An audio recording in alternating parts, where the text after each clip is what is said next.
అలాగే ముడుచుకుపోయి కిందకి వడిలిపోతుంది. కాబట్టి నిశాయాం నిద్రాణం నిశిచరమ భాగేచ విశదౌ. మంచు లేకపోయినా తెల్లవారకట్ట విచ్చుకుంటుంది, చీకటి పడితే ముకిలించుకుపోతుంది. కాబట్టి పద్మానికి ఈ పరిమితులు ఉన్నాయి. నీవో హిమానీ హంతవ్యం హిమగిరి నివాసైక చతురౌ. మంచు కొండకి పుట్టావు, మంచు కొండ మీద పెరిగావు, మంచులో తిరుగుతావు, కైలాసనాథుణ్ణి కట్టుకున్నావు, అక్కడే తిరుగుతుంటావు. పగటి వేళ ముడుచుకోవడం ఉండదు, పగటి వేళ విచ్చుకోవడం ఉండదు, రాత్రి వేళ ముడుచుకోవడం ఉండదు. నువ్వు ఎటువంటి దానివి? నిన్న చెప్పారు శంకరాచార్యులు వారు, దరిద్రేభ్యో భద్రాం శ్రియమనిశమహ్నాయ దదతౌ. ఎవడికి ఏ కష్టం ఏ సమయంలో వస్తుందో ఎవడికి తెలుసు. ఎవడికి ఏ కష్టం వచ్చినా అప్పటికప్పుడు ముడుపు కట్టేస్తాడు, అప్పటికప్పుడు అమ్మవారికి నమస్కారం చేస్తాడు.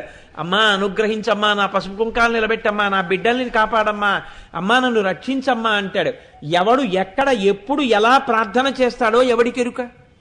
కాబట్టి పద్మం రాత్రి ముడుచుకుపోయినట్టే రాత్రి అయ్యేటప్పటికీ నేను పడుకుంటానయ్యా, మీ మొరలు వినలేను అని చెప్పి అమ్మవారు ఎప్పుడైనా అందా?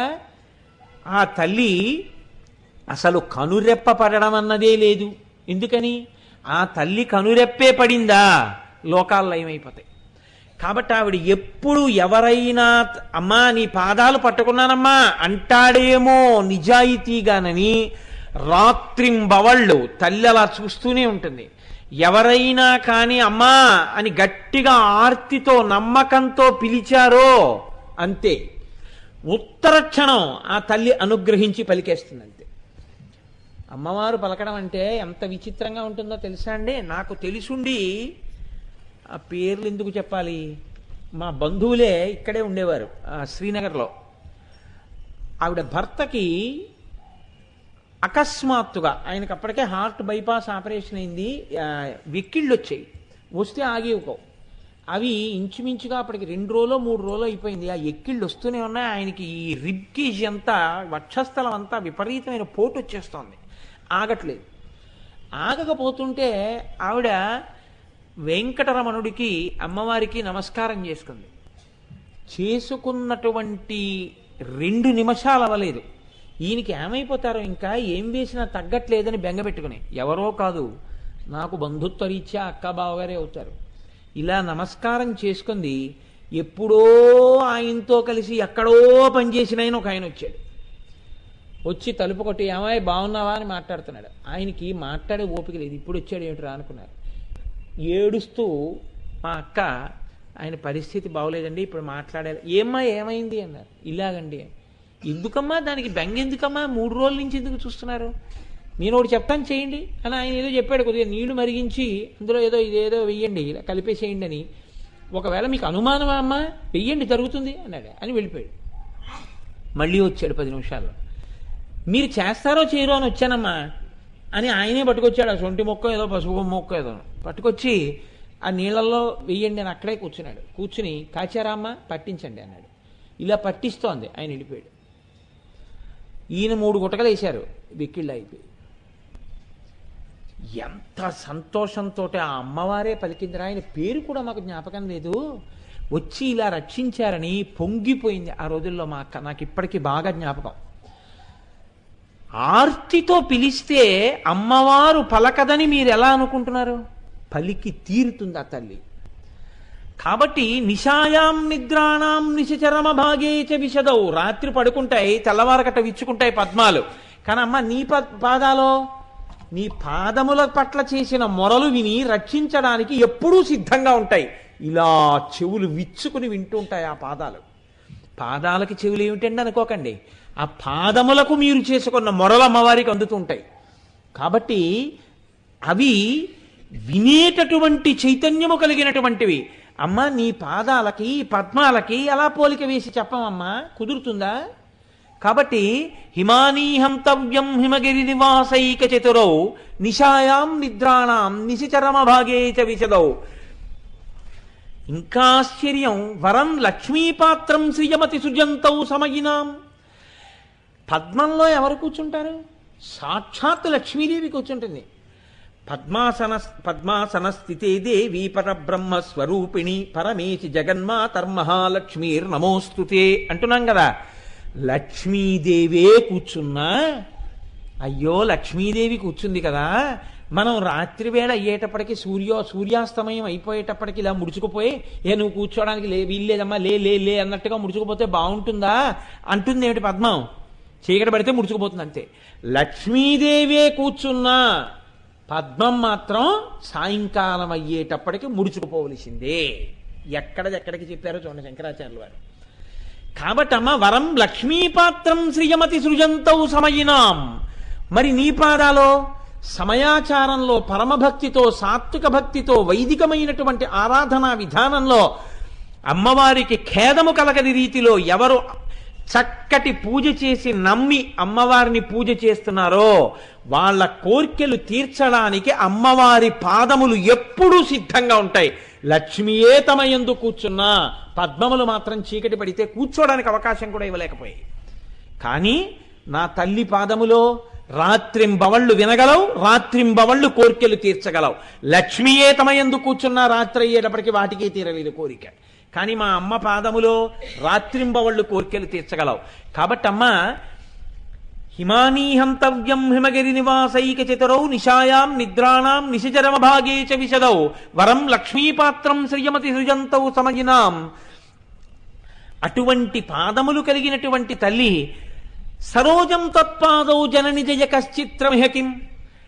ఈ సరోజములున్నాయే పద్మములు, ఈ పద్మములకు నీ పాదములకు ఎలా పోలిక చెప్తామమ్మా? నీ పాదముల కాంతి ముందు పద్మములు సరిపోతాయా? సరిపోలేదు తల్లి అన్నారు శంకరాచార్యులు వారు. ఎక్కడ వసిన్యాది దేవతలు అమ్మవారి పాదముల వంక చూసి ఒక్కసారి ఆ మాట అన్నారో, పదద్వయ ప్రభాజాల పరాకృత సరూరుహ అన్నారో, అది స్పష్టంగా అర్థమై మనం ఎందుకు అమ్మవారి పాదములు పట్టుకోవాలో మనకి తెలియచేయవలసినటువంటి బాధ్యత తనదిగా గుర్తించి శంకర భగవత్పాదులు మనకి అంత అద్భుతమైనటువంటి శ్లోకాన్ని సౌందర్యలహరిలో ఇచ్చారు. మూకశంకరులు అసలు పెద్ద విన్యాసమే చేసేశారు. అమ్మవారి యొక్క ఆ పాదములకు పద్మములకు ఉండేటటువంటి వైలక్ష్యము అనగా పద్మముల కన్నా అమ్మవారి పాదములు ఎందువల్ల గొప్పవి అన్నవి చెప్పవలసి వస్తే అసలు నిజంగా మూకశంకరులు చేసిన శ్లోకాలుంటాయి. నేను మీకు ఏదో అంతా పెట్టకుండా అన్నం గిన్నెలోంచి ఏదో నేతిలో ముంచి కొద్దిగా తీసి హవిస్ ఇచ్చినట్టుగా మళ్ళీ అగ్నిహోత్రంలోనే వేసినట్టుగా మీకు ఏదో నేను ఒక్క శ్లోకం చెప్పినందుకు నేను చాలా నొచ్చుకుంటున్నాను తప్ప అసలు నిజంగా మూకశంకరుల యొక్క ప్రజ్ఞ చూస్తే, ఆయన చెప్పిన రీతి చూస్తే ఆశ్చర్యపోతాం మనం. ఆయన అమ్మవారి పాదముల వంక చూస్తూ చెప్పారు ఆ శ్లోకాన్ని. ఆయన అంటారు, దదానై సంసర్గం ప్రకృతి మలినై షట్పదకులై ద్విజాధీశ్లాఘ విదిషు విదద్భిర్ముకులతాం రజోమిశ్రై పద్మై నియతమపి కామాక్షి పదయో విరోధస్తే యుక్తో విషమశరి వైరి ప్రియతమే అంటారు. ఎంత గొప్ప శ్లోకమో చూడండి. మీరు ఈ శ్లోకాన్ని పట్టుకోగలిగితే అమ్మవారి పాదముల యందు భక్తి కలగకపోవడం అన్నది ఉండదు. శంకరులు శంకరులే, మూకశంకరులు మూకశంకరులే. ఆయన అంటారు, దదానై సంసర్గం ప్రకృతి మలినై షట్పదకులై. అమ్మవారి పాదములను ఒక పక్క పెట్టారు, పద్మములను ఒక పక్క పెట్టారు. అమ్మవారి పాదముల తరపున ఒక న్యాయవాదిని పెట్టారు, పద్మముల తరపున ఒక న్యాయవాదిని పెట్టారు. పెట్టి ఇప్పుడు మూకశంకరులు అంటున్నారు, అమ్మా నీ పాదములు పద్మములను ఎందుకు త్రోసిరాజనాలి? ఎందుకు పద్మములు పనికిరానివి అని నువ్వెందుకు తొలగతొయ్యాలి? పద్మములు సౌభాగ్యస్థానములు, లక్ష్మీస్థానములు, పరమ పవిత్రములు. ఆ పద్మాల మీద పని కట్టుకుని అస్తమానం పద్మాలు నీ పాదాల దగ్గర పనికిరావు, నీ పాదాల దగ్గర పనికిరావు అనడానికి కేవలము నీవు అందరినీ ఒడ్డెక్కించగలవు కాబట్టి ఆ మాట చెప్తున్నారా? అంతకన్నా పద్మాలు చేసినటువంటి దోషాలు కూడా ఏమైనా ఉన్నాయా లోకంలో? అది ఏమైనా రహస్యం ఉందా అసలు? ఎందుకు నువ్వు పద్మాల్ని అస్తమానం కవులందరూ తిరస్కరించేటట్టుగా వారికి ప్రచోదనం చేస్తున్నావు? ఈ మాట మీరు కనిపెట్టాలి. కవులు చేయట్లేదుట, అలా కవులు చెప్పేటట్టుగా చేస్తున్నది అమ్మవారేట. ఎందుకని? కవులు చెప్పారంటే శక్తి, వారు మాట్లాడారంటే శక్తి ప్రచోదనం అయింది. అది అమ్మవారే చెప్పిస్తోంది. నువ్వు ఎందుకమ్మా పద్మాలు నీ పాదాలకు సరిపోవు, పద్మాలు పాదాలకు సరిపోవు, పద్మాలు పాదాలకు సరిపోవు అని ఎందుకు అలా చెప్పిస్తున్నావు? నీ గొప్పతనం కోసం చెప్పించడం కోసమైతే నువ్వు అలా స్తోత్రం చేయించుకోవు. పద్మాల యందు ఏవో దోషాలు ఉండి ఉండాలి. అప్పుడు ఏదైనా దోషం ఉండి నువ్వు నీ పాదాల దగ్గరికి వాటిని రానివ్వట్లేదు. అందుకే నీ పాదాలకి ఆ పద్మాలకి పోలిక ఉండకూడదంటున్నావు. అసలు ఆ కోణంలో మేము ఆలోచిస్తాం, ఏమైనా పద్మాలకి దోషాలు కానీ పద్మాలు చేసిన పాపాలు కానీ ఏమైనా ఉన్నాయా? ఇప్పుడు మూకశంకరులు ఒక కొత్త కోణంలో వచ్చారు. మీరు బాగా ఆలోచించండి. పద్మములు అమ్మవారి పాదములు సరిపోవు అంటే అమ్మవారు దూరంగా తోసేస్తుంది పద్మాలను. ఇప్పుడు ఇలా తోసేయడానికి పద్మాలు ఏమైనా పాపాలు చేశాయి అని మీకు ఏమైనా ఎక్కడైనా ఆధారం ఉందా? మీరు చదివారా ఎక్కడైనా? పద్మము అంటే తామర పువ్వు అండి. తామర పువ్వులు ఈ పాపం చేశాయి అని మీరు ఎక్కడైనా చదివారా? చలపతిరారు ఏమైనా చదివారా ఎక్కడైనా? పద్మం ఈ పాపం చేసింది, తామర పువ్వు ఈ పాపం చేసిందండి, అందుకే అమ్మవారు తన పాదాల దగ్గరికి రానివ్వదు అని మీరు ఏమైనా చెప్పడానికి ఏమైనా ఆధారం ఉందా? ఏమీ లేదు. డాక్టర్ గారు మీకు లేదు, గోపి గారు ఏమైనా అంటారనుకున్నాను నేను. కానీ మూకశంకరులు చాలా చమత్కారంగా ఓ మాట అన్నారు. ఆయన చెప్పేస్తున్నారండి శ్లోకంలో. ఆయన అంటున్నారు, దధానై సంసర్గం ప్రకృతి మలినై షట్పదకులై. పద్మములు తమంత తాముగా పాపము చేసినవి కాకపోవచ్చు, కానీ మహాపాపులైన వారితో స్నేహం చేస్తూ ఉంటాయి. ఇదో చమత్కారం. తాను పాపం చెయ్యడానికి పాపులతో కలిసి ఉండడానికి ఏమైనా తేడా ఉందా? నాకేం పాపం లేదండి, నేనేం పాపాలు చేయని, స్నేహితుడు వస్తుంటాడు వెడుతుంటాడు, ఆయనతో కలిసి తిరుగుతాను, నేనేం చేయనే పాపం, ఆయన చేస్తుంటాడు, నాదేముందండి తప్పు. అప్పుడు నేనెందుకు పాపిష్టివాడిని అవుతాను, నేనెందుకు పాపి అవుతాను అంటారేమో. ధర్మశాస్త్రంలో ఒక లక్షణం ఉంది. బ్రహ్మహత్య చేసిన వాడితో, హేమహారీచ దొంగతనం చెయ్యడం, సురాపో కళ్ళు తాగడం, గురుతల్పక గురుపత్ని శయనించినటువంటి శయ్య మీద ఏకశయ్యాగతుడు కావడం, 5 పంచమహాపాతకాలు. మరి 4 కదా చెప్పారు, 5 చెప్పలేదు కదా. అంటే ఈ 4 చేసిన వాడు ఎవడైనా ఉంటే, అలాంటి ఒక్కటి చేసిన వాడైనా సరే వాడు నా స్నేహితుడని చెప్పి వాడితో స్నేహంగా తిరగడం. తత్సంసర్గీ చ పంచమహ, ఈ 5 మహాపాతకాలు. కాబట్టి ఇప్పుడు మనం ఏమైనా చెయ్యాలా? చెయ్యక్కర్లేదు. బ్రహ్మహత్య చేసిన వాడు మాకు స్నేహితుడని మనం వాడితో తిరుగుతున్నాం అనుకోండి, నేను చేయలేదు కదా అని, మీరు మహాపాతకం చేసిన వారే. హేమహారీచ బంగారం దొంగతనం చేసిన వాడిని మీ స్నేహితుడు అన్నారనుకోండి, మీరు మహాపాతకం చేసిన వారే. సురాపో వాడు కళ్ళు తాగాడు, వాడు మీతో కలిశాక మానినట్టు ఆధారాలు లేవు, ఇంకా మీరు వాడిని స్నేహితుడు అన్నారనుకోండి, మారితే దగ్గరికి తీస్తే తప్పులేదు, మారకుండా దగ్గరికి తీశారనుకోండి మీకు మహాపాతకం అంటుకుంటుంది స్నేహితుడు అన్నందుకు. సురాపో గురుతల్పక, అసలు నేను 1కి 10 మాటలు ఆ మాట నోటితో ఉచ్చరించను. కాబట్టి గురుతల్పక, ఈ 4 మహాపాతకములు చేసిన వాళ్ళు ఎవరున్నారో, తత్సంసర్గి చ పంచమః, ఈ 4గింటిలో 4 చేసిన వాణ్ణి కాని, 1 చేసిన వాణ్ణి కాని, 1 కన్నా ఎక్కువ చేసిన వాణ్ణి కాని నా స్నేహితుడని చెప్పిన వాడు ఎవడున్నాడో వాడు కూడా పంచమహాపాతకాలు చేసిన వాడే. కాబట్టి తాను పాపము చేసి ఉండాలా? అక్కర్లేదు. పాపం చేసిన వాడిని నా స్నేహితుడిని దగ్గరికి తీసుకుంటే చాలు, వాడు పాపం చేసిన వాడే. ఇప్పుడు పద్మాలు ఏమైనా పాపం చేశాయా? పాపం చేయలేదు, కానీ పాపం చేసిన వాళ్ళతో స్నేహం చేస్తుంటాయి. పాపం చేసిన వాళ్ళు ఎవరున్నారండి, వాళ్ళతో పద్మం స్నేహం ఎక్కడ చేసిందండి అని అనుమానం రావచ్చు. మూకశంకరులు అంటున్నారు, దధానై సంసర్గం ప్రకృతి మలినై షట్పదకులై. గండు తుమ్మెదలు, నల్ల తుమ్మెదలు ఉన్నాయి. ప్రకృతి మలినై అంటే నల్లటి తుమ్మెదలు. అవి పుట్టుకతోనే నల్ల తుమ్మెదగా పుట్టింది. మామూలుగా బయట నల్లగా ఉండడం తప్పు కాదు. పాపానికి కవి సమయంలో నలుపు అని ఒక పేరుంది. నల్ల తుమ్మెదగా ఎందుకుంది ఏది అంటే, మహాపాపాలు చేయడం వల్ల తుమ్మెద నల్లగా ఉంది ఓ కవి సమయం. నల్ల తుమ్మెదలన్నీ ఎక్కడ తిరుగుతున్నాయి? తామర పూల మీదే తిరుగుతున్నాయి.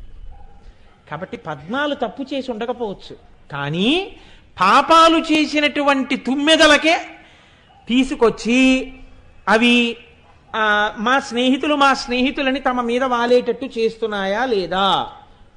పువ్వుకి తుమ్మెదకి అనుబంధం ఏమని చెప్తారో తెలుసా అండి? భార్యాభర్తృ సంబంధం చెప్తారు. గురు శిష్య సంబంధం చెప్పడం కూడా ఉంది లోకంలో.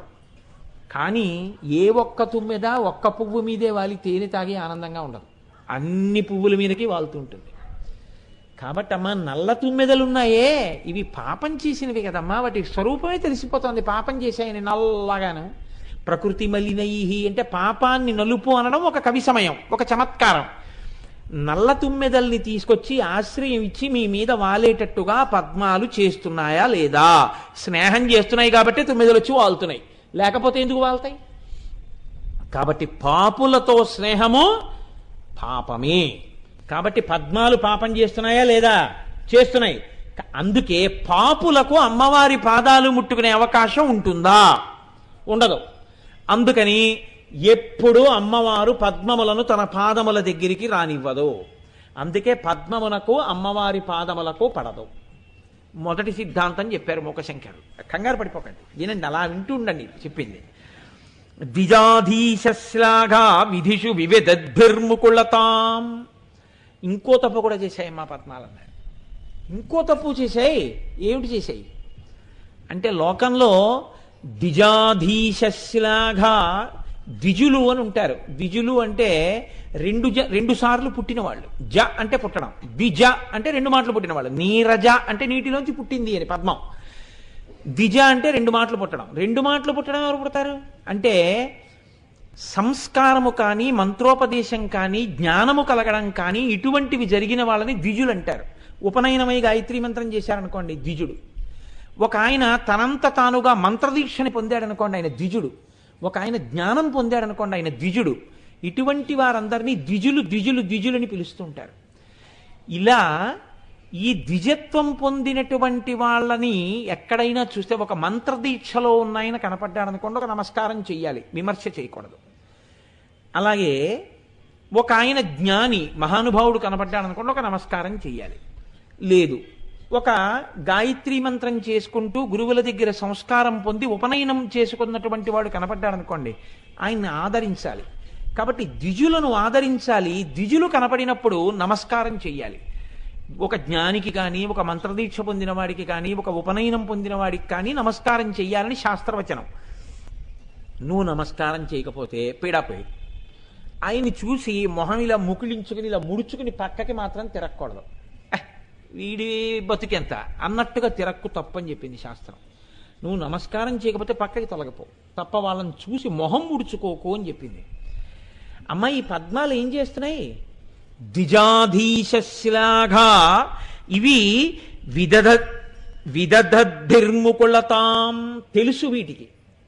అటువంటి ద్విజాధీశులు, అందులో అటువంటి ద్విజులలో చాలా గొప్పవాళ్ళు కనపడితే ముఖం ముడుచుకోకూడదు అన్న విషయం పద్మానికి తెలుసు. లక్ష్మీదేవి కూర్చుంటుంది, వాటికి జ్ఞానం ఉంది. కానీ ఇవి ఏం చేస్తున్నాయి? ద్విజాధీశుణ్ణి చూసినప్పుడు ముఖం ముడుచుకుంటున్నాయి. ఎవరయ్యా ద్విజాధీశుడు? ఎవరిని చూస్తే మొహం ముడుచుకుంటున్నాయి? ద్విజులు అంటే కేవలము బ్రాహ్మణులు కాదు, కేవలముగా మంత్ర సంస్కారము పొందిన వారు కాదు, కేవలముగా ఉపనయనమైన వారు కాదు. పక్షులు కూడా ద్విజులే. ఒకసారి గుడ్డుగా పుడతాయి, గుడ్డు పొదగబడి పిల్లగా వస్తాయి. కాబట్టి అవి ద్విజులే.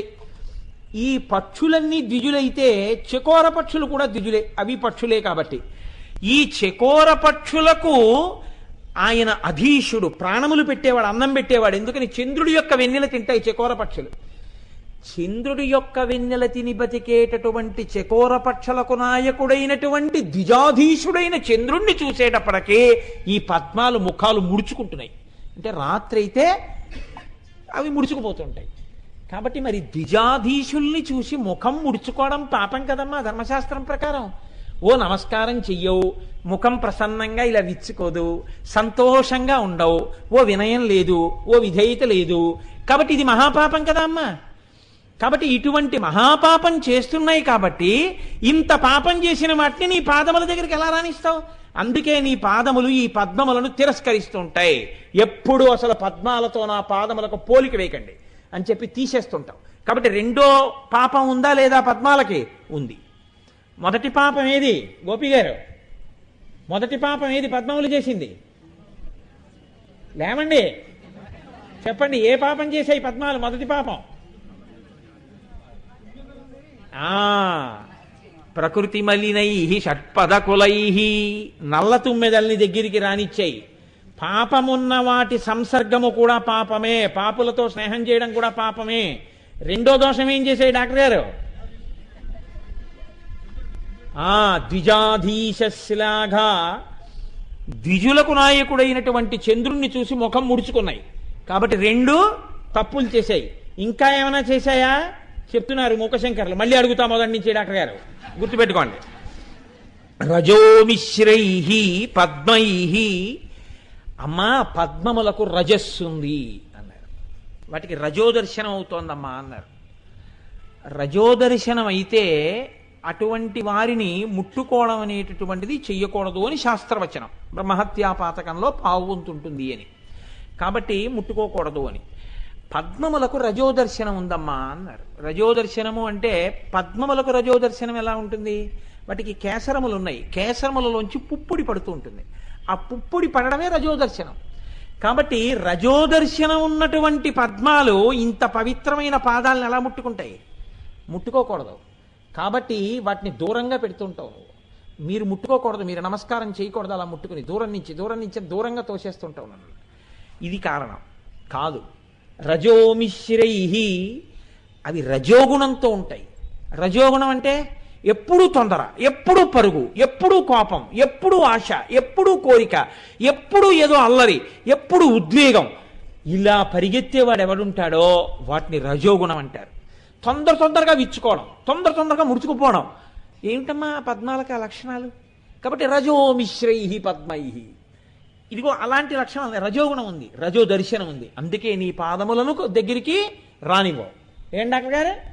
కాబట్టి ఈ మూడు కారణముల చేత అమ్మవారు పద్మములను తన పాదముల దగ్గరికి రానివ్వదు. ఎవరు రానివ్వట్లేదు చెప్పారా లేదా మూకశంకర్లో? ఆ శ్లోకంలో ఎక్కడైనా ఎవరు రానివ్వట్లేదు అమ్మ పాదముల దగ్గరికి చెప్పారా? చెప్పారు. ఎక్కడ చెప్పారు? విషమశరవైరి ప్రియతమే. విషమశరవైరి అంటే పువ్వులను బాణములుగా చేసుకుని అవతల్ల వారిని బాధించేటటువంటి లక్షణం ఉన్న మన్మధుని యొక్క శత్రువైనటువంటి పరమశివుని యొక్క ప్రియురాలైనటువంటి అమ్మవారు. కాబట్టి ఎవరు? లలితాదేవిని మీరు అనుకుంటే అందులో పెద్ద దోషం ఏం లేదు. కాబట్టి అమ్మవారే పద్మములను తన పాదముల వద్దకు రానివ్వడం లేదు. ఇది పద్మములు చేసినటువంటి పాపము అని మూకశంకరులు నిర్ధారణ చేశారు. నిర్ధారణ చేసి అమ్మ ఈ కారణం చేత నీవు పద్మములను నీ పాదముల దగ్గరకు రానివ్వవు అని చెప్తున్నారు. అమ్మ వినేటప్పుడు చక్కగా వినండి. ఎందుకని పుస్తకాలు రిఫర్ చేస్తూ క్లాస్ రూమ్ స్టూడెంట్ లాగా చక్కగా వినండి.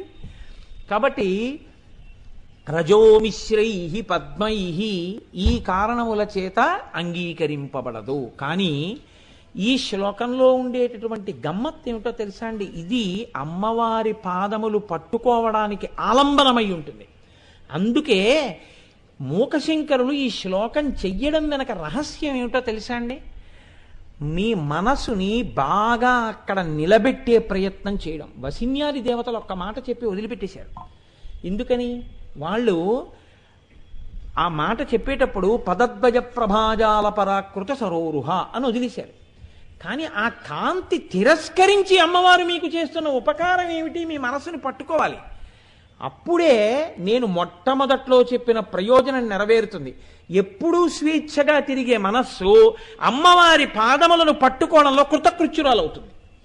ఇప్పుడు మీకు తెలిసో తెలియకో ఒక కొత్త సిద్ధాంతం ఒకటి మీ మనసులోకి వచ్చింది. ఏమని? ఓహో, ఈ కారణముల చేత అమ్మవారు పద్మములను తన పాదముల దగ్గరికి రావడాన్ని అంగీకరించదు. ఏమిటవి చేసిన తప్పులు? అవి పాపులతో తిరుగుతూ ఉంటాయి. 2, అవి ద్విజాధీశులను శ్లాఘించలేదు, ముఖం ముడుచుకున్నాయి. అదేంటండి పాపం, సాయంకాలం అయ్యేటప్పటికి ముడుచుకోవడం వాడి ధర్మం, అదంతా అనవసరమయ్యా. చంద్రుడు కనబడితే ముగిలించుకున్నాయా లేదా? అంతే దోషం. 3, రజోమిశ్రై, వాటికి రజో సంపర్కం ఉంది, రజోగుణం ఉంది, అందుకే అమ్మవారు రానివ్వలేదు. విషమశరవైరి ప్రియతమే, మన్మధుని యొక్క శత్రువైన పరమశివుని యొక్క ఇల్లాలైన పార్వతీదేవి నీవు రానివ్వలేదు. ఇదే శ్లోకం అలాగే నిర్ధారణ చేసి మీరు అట్టే పెట్టేశారనుకోండి, ఇప్పుడు ఏమైపోతుందంటే ఒక పెద్ద ఇబ్బంది వస్తుంది. ఎక్కడి నుంచి వస్తుందో ఆ ఇబ్బంది నేను చెప్తాను చూడండి. మీరు కింద నుంచి పైకి రండి. ఇప్పుడు ఆ శ్లోకంలో ఆవిడ ఎవరు? విషమశర వైరి ప్రియతమే. ఆవిడ మన్మధుని యొక్క శత్రువైన పరమశివుడికి ఇల్లాలు. కాబట్టి ఇప్పుడు ఆవిడ సహజంగా ఎవరిని ప్రేమించవలసి ఉంటుంది? ఎవరంటే ఇష్టపడాలి? మన్మధుడికి శత్రువుగా నిలబడే వాళ్ళందరినీ ఆవిడ ఇష్టపడి ఉండాలి కదండి. మన్మధుని శత్రువైనటువంటి పరమశివుడి యొక్క భార్య కాబట్టి మన్మధుడికి శత్రువులుగా ఉన్న వాళ్ళందరూ ఆవిడికి ఇష్టపడే వాళ్ళు అయి ఉంటారు, అంతే కదండి. ఇప్పుడు నాతో చాలా సన్నిహితంగా ఉండాలని, నాతో చాలా ప్రేమగా ఉండాలని కోరుకున్నవాడు నేను చాలా ప్రేమించే వ్యక్తి జోలికి వెళ్ళకూడదు. అది మొదటి నియమం కదా.